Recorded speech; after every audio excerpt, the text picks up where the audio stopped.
यासर भाई, मैं इसलिए जिक्र किया, इस स्टेटमेंट का इसलिए जिक्र किया कि रमीज भाई का बड़ा ये क्लियर स्टांस था कि कैप्टन के पास सारी अथॉरिटी होनी चाहिए, और उन्होंने बाबर को ऑल इन ऑल किया। काफ़ी मेरे क्रिकेटरों से बात हुई, उन्होंने कहा जी ये जो जितना भी डिबैकल है उसकी रीज़न यही थी शायद कि आपने कप्तान को जब इतनी ज़्यादा अथॉरिटी दे दी, जब वो ऑल इन ऑल बने तो उन्होंने नेपोटिज्म भी किया, अपने दोस्तों को भी खिलाया, और दूसरे आपने जो अपनी बेंच स्ट्रेंथ को स्ट्रेंथन करना था वो नहीं कर पाए। तो आप दोनों से ये बारी बारी में पूछूंगा, क्या आपके ख्याल में ये डिबैकल की रीज़न अब जो सारे करना शुरू हो गए हैं, क्या यही थी, या इसके अलावा और फैक्टर भी आप समझते हैं? स्टेबिलिटी ना होना बोर्ड के अंदर, ये बातें हम सारी करते हैं, जिस तरह शाहीन को भी एक सीरीज़ के लिए बना के छोड़ दिया गया, हटा दिया गया, असल में उधर से जो थी आपकी जो फाइट थी या फ्यूड था कप्तानी का, वो स्टार्ट हुआ। पहले यासर भाई आप बताइए, फिर मैं रऊफ भाई से भी पूछता हूँ।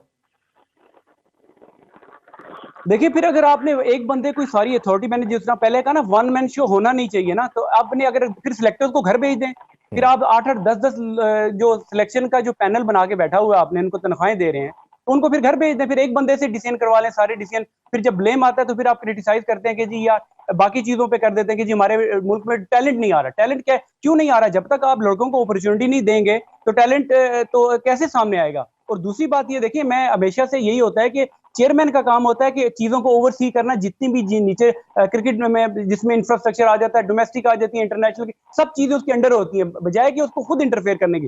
तो ऐसे मौके पर आपको एक डायरेक्टर ऑफ क्रिकेट की एक अशद जरूरत होती है, और वो आपके जो जिस तर्ज की क्रिकेट आपने अपनी टॉप टू बॉटम खिलवानी है, जूनियर लेवल, स्कूल लेवल से जो चीज आप फीड करना चाहते हैं, जो ऊपर लड़कों से आप रिजल्ट लेना चाहते हैं, तो वो आपने नीचे से शुरू करनी है, और सारे ही एक ही फ्रेम ऑफ वर्क, जो फ्रेमवर्क होगा क्रिकेट का, उस पे खेलेंगे। तो उसके लिए आपके पास एक ऐसा डायरेक्टर ऑफ क्रिकेट होना चाहिए कि जो जितनी भी अपॉइंटमेंट, जिस तरह रऊफ भाई ने भी बात की, उसमें ट्रांसपेरेंसी होनी चाहिए, बजाय इसके कि अभी वो नदीम खान साहब भी कह रहे थे कि हम हेड हंटिंग करते हैं। ये हेड हंटिंग क्या होती है? आपके सामने 3-4 लोग जो होते हैं, आप उन्हीं को बार बार एक कुर्सी से उठाते हैं, दूसरे पे बिठा देते हैं, दूसरे से उठा के उस पर वापस उस पर ले आते हैं।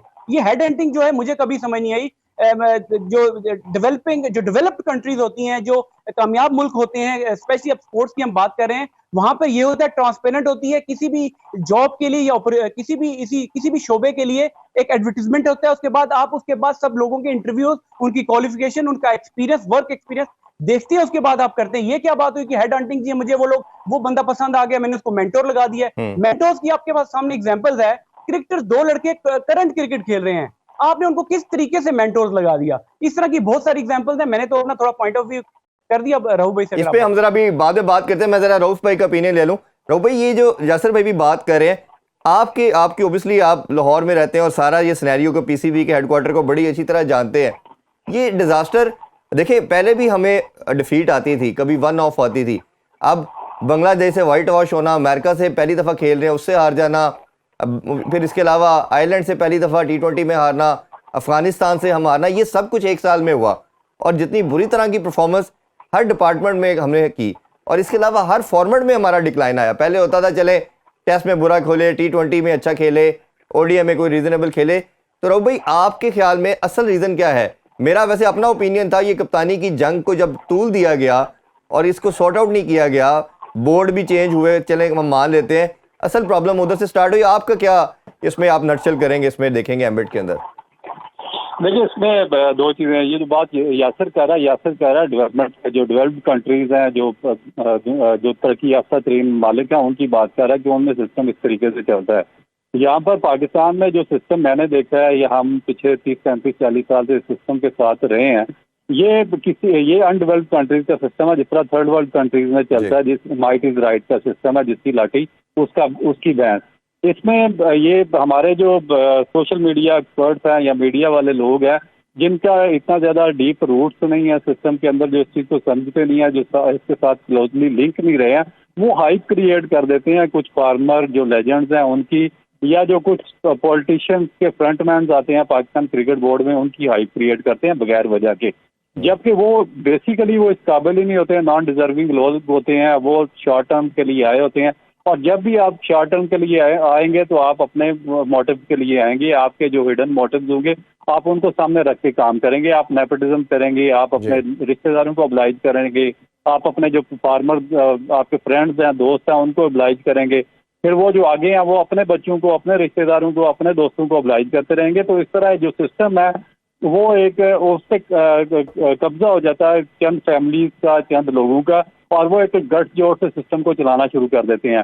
फिर उसका लॉन्ग टर्म उसका नुकसान क्या हो जाता है कि आपका जो नेशनल टीम भी, क्योंकि वो तो ऑलरेडी स्लोली डिपेंड कर रही थी कुछ प्लेयर्स के ऊपर कर रही होती है, तो फिर वो उसमें उसको डैमेज होने में थोड़ा सा टाइम लगता है, मगर जो आपका नीचे वाला स्ट्रक्चर होता है वो पूरे का पूरा डैमेज हो जाता है, जिससे आपको प्रोटेक्शन देनी होती है जहाँ पे आपने डेवलपमेंट का काम करना होता है। तो पाकिस्तान क्रिकेट का जो डाउनफॉल है बेसिकली वो इसी वजह से हुआ है कि हम काफी अरसे से जो अपने नेपोटिज्म में लगे रहे हैं, अपने दोस्तों यारों को, और जो इनकम्पिटेंट लोग थे उनको ऑब्लाइज करते रहे हैं।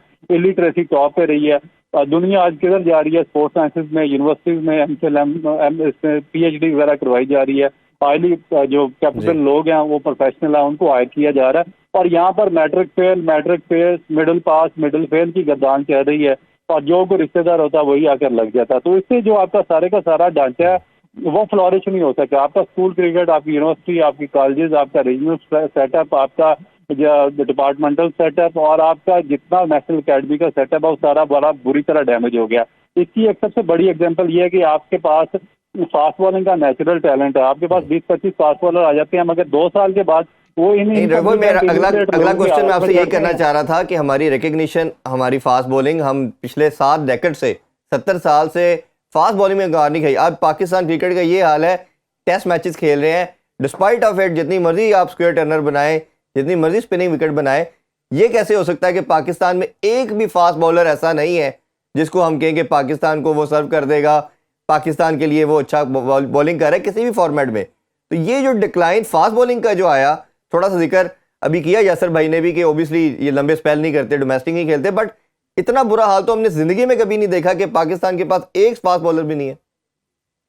देखिए ये होगा ना इसी तरह, क्योंकि जब आपका जो स्ट्रक्चर है पूरा सारे का सारा सिस्टम है वो कैप्चर कर रहे हैं इनकम्पिटेंट और इलिटरेट लोग और स्पार्शी लोग जो कि दोस्ती यारी पर यहाँ पर आए हुए हैं, तो वो फिर आपका सारा का सारा जो ढांचा है वो सफर करना शुरू हो जाएगा ना। तो इनका ध्यान ही नहीं है आपकी फर्स्ट क्लास, क्योंकि जो किसी भी जो कंट्री है उसकी टेस्ट क्रिकेट की जो बेसिक रूल्स होती हैं वो आपका फर्स्ट क्लास स्ट्रक्चर होता है, आपकी ग्रेड 2 होती है।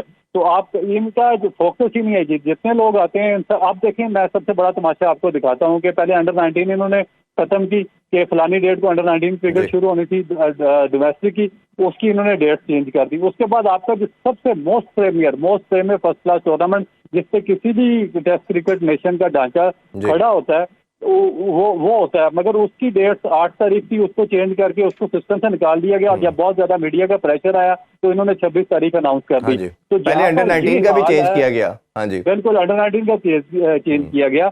और इसी तरह फिर पिछले साल जो डिपार्टमेंट की फर्स्ट क्लास क्रिकेट हुई है, तो इन्होंने हायर एजुकेशन कमीशन की एक टीम उस सिस्टम में लाए हैं।